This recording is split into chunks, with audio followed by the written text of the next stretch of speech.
विदर्भ न्यूजची big breaking. Yavatmal Washim जिल्ह्याचे पालकमंत्री संजय राठोड यांच्या गाडीला भीषण अपघात। सुदैवाने जीवितहानी टळली। संजय राठोड हे सुखरूप असल्याची माहिती। संजय राठोड यांच्या चालकावरती रुग्णालयामध्ये उपचार सुरू।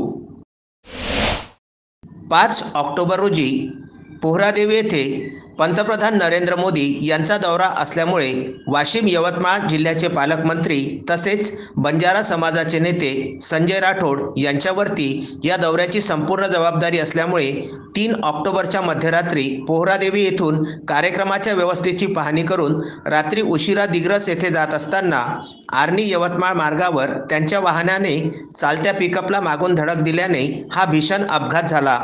गाडीच्या एअरबॅग उघडल्यामुळे चालक आणि संजय राठोड हे सुखरूप आहेत। मात्र या अपघाताने संपूर्ण यवतमाळ जिल्ह्यामध्ये व वाशिम जिल्ह्यामध्ये खळबळ उडालेली आहे। अक्षय लोटे, विदर्भ न्यूज, वाशिम।